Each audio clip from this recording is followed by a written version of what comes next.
The Know Your Gear podcast. Is this limited edition stuff real? In other words, is limited edition, and I'm going to give the best version of the question I have here, which is limited edition products a money grab?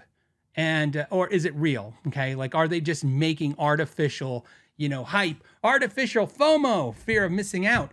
And the answer is no. In most cases, limited edition is hype. It's not real. In some cases, limited edition is a legit issue in the idea that maybe they can only get resources to make 10 or 1,000 or whatever it is. Sometimes that resource isn't necessarily like, let's talk about guitars. Like with Herman Lee's new signature guitar.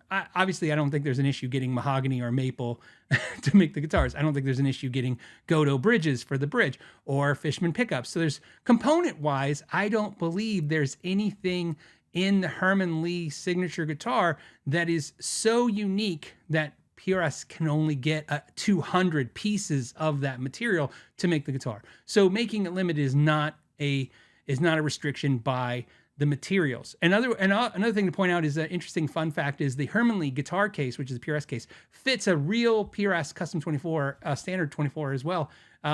It was interchangeable. I thought that was interesting. I didn't know that. So I have that case. And I have one of the, and I have the Herman Lee case and I have the Universal case, and I misappropriated them the other day when I was putting guitars in, and I was like, oh, and they both fit in each other's cases. I wouldn't have known except for when I opened the compartment to get the Herman Lee stuff, there wasn't in the compartment. I was like, where'd it go? And then I realized I had swapped the cases. So something funny. But back to limited edition and this scam. I guess it's a scam. We're going to call it a scam. We're going to be that harsh. We're going to call it money grabs. So there is a bunch of money grab things, and limited edition in that case in Herman Lee, what I think it is the limited edition was, look, how many are they going to sell? How many $7,000 crazy, PRS guitars with, a Goto bridge and Fishman pickups and stuff are they going to really sell in that? And they probably came up with a number, and the number was probably like, maybe it was 300, maybe it was 250. I think they probably put their best educated guess, especially PRS, because PRS is notoriously known for what I thought and always thought that they did the best limited edition stuff ever. What I mean by that is PRS used to do this thing, which I thought was so smart. They didn't cut it to a number, they cut it to a time. It was something that you would notice they would do. And I always thought that was the best way to do limited edition stuff when you do just-in-time manufacturing. So, for instance, what I mean by that is PRS, like Music Man and mini brands, as you know, do what's called just-in-time manufacturing, which means they don't make an instrument unless they have an order for it.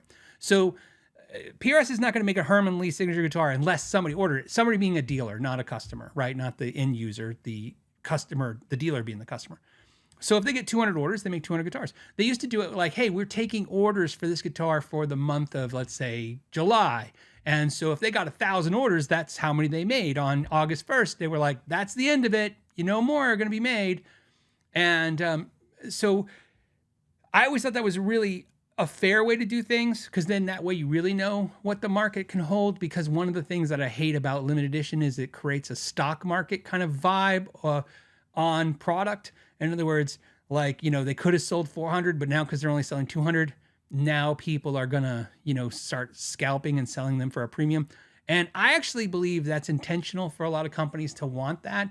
A lot of people will say, but if a company only makes 200 and there's 300 people, they're losing 100 sales. I'm like, you could look at it that way, but you could also look at it like they would have never sold 200 if they didn't create this kind of BS secondhand flipping market for it. In other words, this is notorious with a lot of industries. We're not going to call out our own industry on this, are we? We're going to call out every industry. A lot of industries know that if they make something that is not essentially finite, a resource that's not finite, make that finite. Where it's like, hey, we can make endless amounts of these, but we're going to only make a few. You think, oh, they're limiting how many they can sell, but I would argue they're increasing how many they can sell, because let's say there's only 100 Herman Lee fans that have $7,000 in their pocket and want that guitar.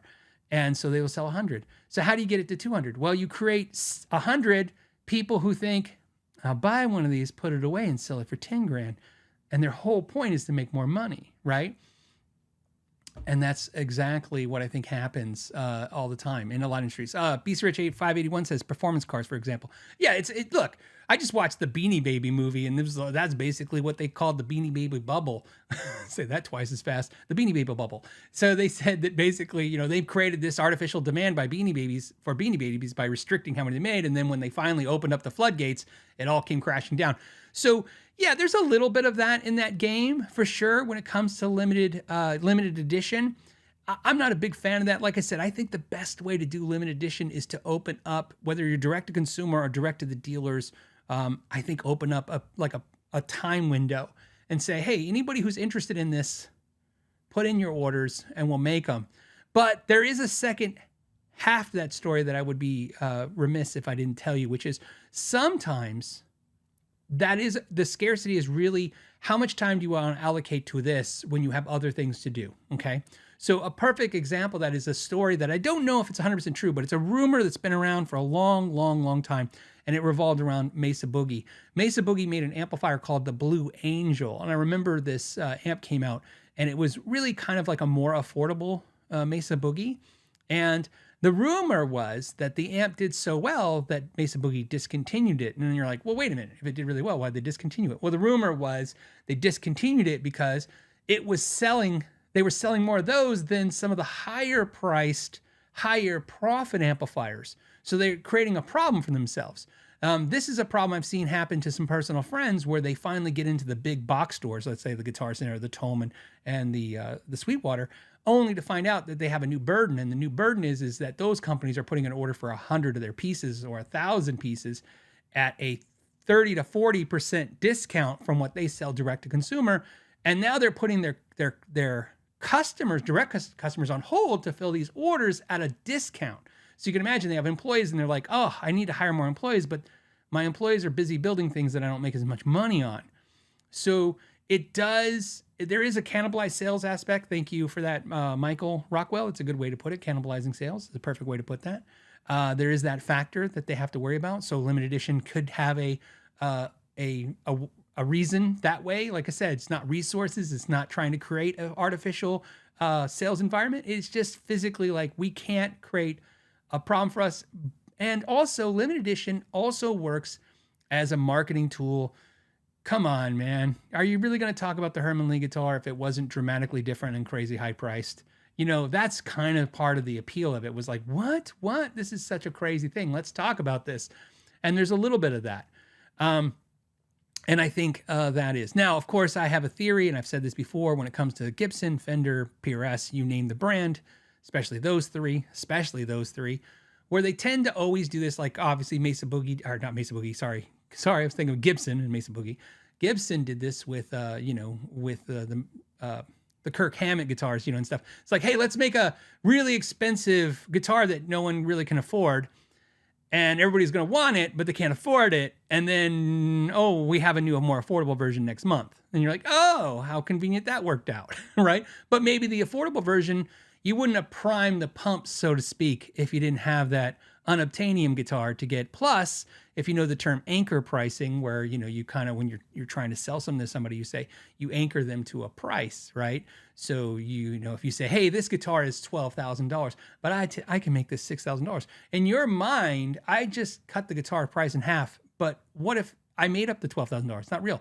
So anchor pricing is great when you're talking about a $20,000 Les Paul or PRS or Fender, you name it, some unobtainium crazy price point with some unobtainium crazy guitar, and you go, oh, look at this, and you go, that's crazy, and they go, well, we'll make you affordable one for $3,000, and $3,000 should be a shocking price for most of us. $3,000 is an insane amount of money. $3,000, but comparatively speaking to $20,000, that's a smoking deal, isn't it? I mean, that's $17,000 less. Your brain immediately goes, I could buy me and all my friends, maybe that kind of person. I'll buy all my friends one of these for $3,000. Maybe you're like me and you have like one or two friends. You're like, wow, that's $9,000, and I still have $11,000 in my pocket, and right. And so, like I said, so those are some reasons for that. So yes, it's a money grab thing. Yes, it's a lot of it is, smoke and mirrors, but there is some reality based into it. So that's why we always have to make our best, kind of our best guess when we're looking at what a company's up to. And, and this ties into a couple things that I've said for years. It's like when companies say like, oh, we can't, the hypocrisy of manufacturing to the marketing, this connection. It's marketing's job to sell the idea to that manufacturing is building, so to speak. And so like one of my favorite things that the industry does, I'm just picking on our industry now, but of course all are guilty of it. It's like, hey, we can't make this thing anymore because there's a component in it, right? There's always a thing that's magical, and it's just there's like we can't get that part anymore. And it's always funny to me where it's like, oh, we can't make this anymore because they no longer make this part. So you better buy up what we have now, or you better pay a premium. See, now we put this original part in there. It's worth way, way more. And it always seems that way until they run out. And then when they run out, it's like, oh, we found a new part. And ironically, the new part's even better than the old part. Isn't that how it works? Isn't it funny how that works? When they have some of those old parts and they're finite, you have to have them. And when they run out of those parts, they have a new part that's ironically better. It's always funny that it's better. It's like, I know we told you that one part was better and hard to get and we couldn't get it anymore, but we luckily found a new part that's way better. So if you like this clip and you'd like to watch another one, you can click right here. And if you want to see the entire episode of the podcast, you can click right there. As always, thank you for your time and know your gear.